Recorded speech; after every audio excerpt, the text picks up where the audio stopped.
छत्रपती शिवाजी महाराजांच्या काळात कलाकारांना प्रोत्साहन मिळावं म्हणून नदीमधून माती काढून गणेश मूर्ती तयार केली जायची। बाप्पाची मूर्ती घडवल्यानंतर बाप्पाची पूजा करून विसर्जन केल्यानंतर पाण्यामध्ये विसर्जित केलेली मूर्ती ती माती विरघळून तळ्याला जाऊन बसायची व निसर्गाला कोणतेही नुकसान नाही व्हायचे। नागरिकांना कोणत्याही पाण्याच्या समस्या देखील नाही जाणवायच्या। महाराष्ट्रामध्ये गणेश उत्सव मोठ्या प्रमाणात साजरा केला जातो, पण मुंबईत पीओपी गणेश मूर्तीची मागणी मोठ्या प्रमाणात वाढली आहे। स्वस्त दरात मिळते म्हणून लोक जास्त तिथे आकर्षित होतात। पीओपी मूर्तीचं विसर्जन केल्यानंतर त्या मूर्तीची अवस्था वाईट होते, देवाची विटंबना होते। आपण देवाची पूजा करतो, त्याच मूर्तीचं विसर्जन केल्यानंतर समुद्र किनाऱ्यावर तुटलेली अवस्थेत पडलेल्या असतात। त्याच गोष्टी लक्षात घेऊन बोरिवलीतील एक तरुणाने पुढाकार घेतला आहे। या उपक्रमात शाडो मातीनेच मूर्ती बनवूया याकरता लहान मुलांसाठी मोफत प्रशिक्षण देण्याचं काम वरुण घाणेकर यांनी सुरू केलं। शाळेय विद्यार्थ्यांना मोफत माती पुरवली जात आहे, त्यामध्ये 100 अधिक मुलांनी भाग घेतला आहे। मूर्ती बनवण्याचं प्रशिक्षण देण्यात येत आहे, जेणेकरून भविष्यात याच मुलांमधून कलाकार निर्माण व्हावा आणि उपकरण सुरू करण्यात आलेली आहे।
वरून काय सांगाल, आज शालेय शिक्षण म्हणजे विद्यार्थी त्यांना गणेश मूर्ती कसे बनवतात ते प्रशिक्षण देण्यात काय?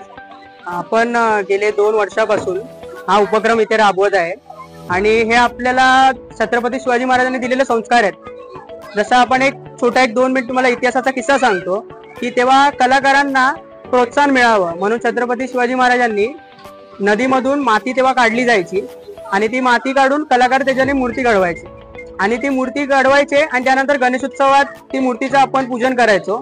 आणि महाराजांचा त्याच्या मागे थॉट एक होता की एकदा गणेशोत्सव झाला की मूर्त्या विसर्जन केल्या जायच्या, तर नदीच्या तळाला ती माती जाऊन घट्ट बसायची आणि त्याच्याने एका गावापासून दुसऱ्या गावापर्यंत पाण्याचा सप्लाय हा पुढे पुढे जायचा आणि त्यामुळे नागरिकांना पाण्याची समस्या जाणवायची नाही। हा एक छत्रपती शिवाजी महाराजांनी त्या काळात दिलेला आपल्याला थॉट आहे। आता आपण ह्या मुलांमध्ये ती नवीन मूर्ती घडवण्याबद्दल जागरूकता येण्यासाठी आपण हे उपक्रम राबवतोय। आपले एक 6-7 प्रशिक्षक असतात हरवेळी जे स्कूल ऑफ आर्टचे, ते मुलांना मूर्ती कशा बनवायच्या ते दाखवतात।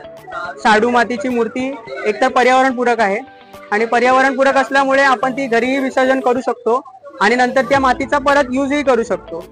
आता जर आपण बघायला गेलं तर सध्या मुंबईमध्ये महाराष्ट्रामध्ये पीओपी बद्दल एक मोठं वादळ निर्माण झालेलं, तर जसं काही गोष्टीची समज आपल्या लोकांमध्ये पण जागरूकता यायला हवी की आपण कुठेतरी मातीकडे वळायला हवं, कारण एका काळानंतर निसर्गाला देखील काही गोष्टी हानिकारक आहेत। तर त्या गोष्टीला आपण लक्ष देता मातीकडे जसे जसे लोक वळतील आणि आता ज्या प्रमाणात वळतायत लोक, आज माझा स्वतःचा व्यवसाय आहे गणेश मूर्तीचा, तर मी बघतोय की 100 ते 150 मातीच्या मूर्त्यांचा लोकांमध्ये प्रत्येक कारखान्यातून खप वाढलेला आहे. तसंच जर लोकांमध्ये जागरूकता निर्माण झाली मातीबद्दल तर त्याचा आपल्याला बऱ्यापैकी फायदा होऊ शकतो भविष्यात आणि आपल्या निसर्गाला देखील त्याचा फायदा होऊ शकतो. कुठेतरी आपण आपली जबाबदारी म्हणून निसर्गाचं पण रक्षण करणं आपलं जबाबदारी आहे. पण अनेक लोक पीओपीच्या इकडेच वळण करतात आहे. पीओपीची मूर्ती स्वस्त भेटते आणि पीओपी मूर्तीच हवी अशी लोकांची मागणी आहे. तुम्ही ज्या पद्धतीने आता लहान मुलांना प्रशिक्षण देतात शाडू मातीची मूर्ती, याचा मागचा कारण कसं आहे, पीओपीची मूर्ती स्वस्त भेटते बरोबर आहे. कसं झालंय, आधीपासून आहे ना त्या गोष्टीला सवय लागलेली आहे. कारण आधीपासून लोकांना ती मातीबद्दल एवढी जागरूकता नव्हती. आताच्या काळात मातीचे काही मूर्तिकार असतील ते बाहेर आले आहेत आणि त्या लोकांनी अजून मातीच्या मूर्त्यांचं प्रोडक्शन चालू केलं. त्यानंतर मातीच्या मूर्त्या पण आता लोकांना परवडेल अशा भावात उपलब्ध आहेत, नाही असं नाहीये. पण आधीचा एक समज होता की पीओपीची मूर्ती घेणं थोडं स्वस्त पडते, त्या हिशोबाने लोक घ्यायचे. पण आताचा जो काळ आहे, जो मी अनुभव घेतोय, त्याच्यामध्ये लोक मातीच्या मूर्त्यांकडे वळत आहेत आणि त्याच्याबद्दल आम्हाला एक मूर्तिकार म्हणून समाधान आहे. यांना जे तुम्ही शिक्षण देता हे पूर्णपणे मोफत आहे की चार्जेबल घेतात? हे पूर्णपणे मोफत आपण आपल्यातर्फे ही कार्यशाळा आयोजित करतो. एकही त्यांच्याकडून कोणाकडूनही शुल्क घेतलं जात नाही. मुलांना जे सामग्री लागते, मग ती माती असेल किंवा मग ते जे टूल असतील, ते सगळं आपण प्रोव्हाइड करतो. आणि हर वर्षी आपण हे उपक्रम पुढे लाभवतच जाऊ, कारण ज्याने मातीची पण जागरूकता वाढेल आणि लोकांमध्ये पण निसर्गाप्रती एक प्रेम अजून जागृत होईल की आपण ह्या गोष्टीचा वापर केला पाहिजे. ज्या घरोघरी स्थापना करतात लोक, आज देवाच्या बाबतीत श्रद्धा वाढलेली आहे. अनेक लोक आता घरात देखील मूर्तीची स्थापना करतात. तर शॅडो मातीची मूर्ती हे लोक आपल्या घरात बसवा, याचा मागचा हे जे उद्देश आहे, जे आपला उद्देश आहे की घरात जे स्थापना करतात, आता मूर्ती पीओपीचे प्रमाण वाढलेलं आहे. पण आता जे लोक आहेत, जे लहान मुलं आहेत, ते स्वतःहून बनवून जर आपल्या घरात स्थापना केली, त्याबद्दल काय? मला एक आनंद म्हणजे बोलावं असं वाटतं की हे जे मुलं मूर्त्या घडवतायत ना, हे भविष्यातले कलाकार असतील.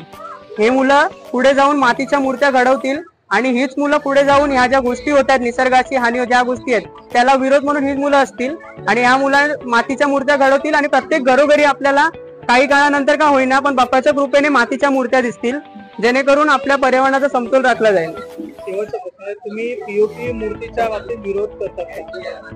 मी स्वतः मूर्तिकार म्हणून पीओपीच्या रिलेटेड मला पटत नाही. पीओपीला विरोधच आहे, कारण पिढ्यानुपिढ्या सर्वात मोठी गोष्ट जर आपण बघायला गेली ऐतिहासिक दृष्ट्या, तर आपल्या शिवछत्रपतींनी आपल्याला जी देणगी दिली आहे ती आपण भविष्यात पुढे चालवली पाहिजे आणि त्या देणगीनुसार आपण पुढे गेलं पाहिजे. ही जी मातीच्या मूर्तीची जी संकल्पना आहे ती मुळात छत्रपती शिवाजी महाराजांची आणि आपण ज्यांना आदर्श मानतो त्यांचे विचार आपण पुढे नेणं ही आपली जबाबदारी आहे. ही महाराष्ट्रातल्या नव्हे तर भारतातल्या प्रत्येक माणसाची जबाबदारी बनते आणि मी त्या भूमिकेची ठाम आहे. नवीन घडामोडी पाहण्यासाठी आजच आम्ही मुंबईकर 24 तासला लाईक करा, सबस्क्राईब करा आणि अपडेट राहा.